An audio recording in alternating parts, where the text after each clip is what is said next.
Steve Grimm and Eve Mazzarella were the chief targets of a multi-million-dollar mortgage fraud investigation in 2008. But a lesser figure was Louisiana lawyer David Mark, who went to authorities and volunteered to cooperate. They gave him immunity. But in July of 2011, Mark allegedly breached his immunity deal by feigning memory loss in a phone call with 2 federal prosecutors and an FBI agent. So his immunity was canceled, and he was tried in federal court. Well, very simply, I think they're lying about the breach. In March, Mark's lawyer told the Ninth Circuit Court of Appeals the phone call in which Mark supposedly breached his immunity deal never happened.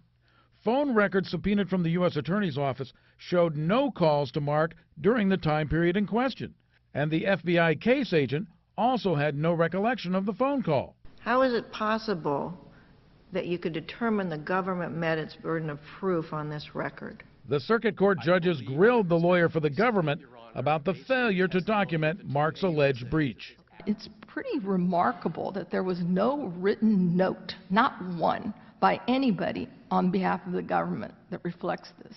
Is that correct? That is correct, Your Honor. The appeals court issued an order to have the charges against Mark dismissed, calling the government's lack of documentation dumbfounding. They're being polite. When you read it with any common sense, you come to the conclusion, to the inescapable conclusion, that 2 prosecuting attorneys lied about an absolutely critical event. Now, David Mark is seeking $200,000 in legal fees from the government for defending what he considers a wrongful prosecution. I've seen unethical conduct in my judgment by prosecutors. I doubt that it ever exceeded the conduct in this case. There's so many odd things about this case. We asked retired federal prosecutor Tom O'Connell to review the case. He wonders why there were no notes taken by the FBI agent who supposedly took part in the phone call with Mark. Usually the agent takes notes so lawyers don't become witnesses, and a report called a 302 is made to memorialize events.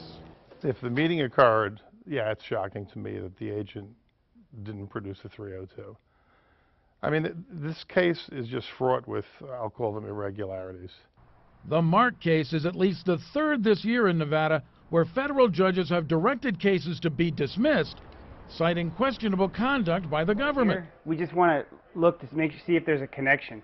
Earlier this year, the illegal gambling case against Malaysian businessman Paul Phua was thrown out when a judge ruled that FBI agents violated his rights by cutting off his internet service and entering his hotel room posing as repairmen. All the money that's in there will be seized.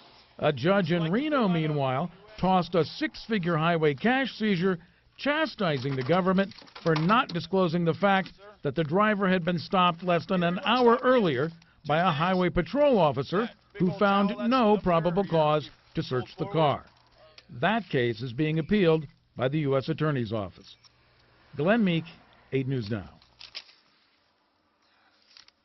Gorman, this is what was wrapped around your credit card, which is $192 plus your credit card. Okay? You're free to go. Yeah, I need a ride into town. I understand. I'll give you a ride. Will you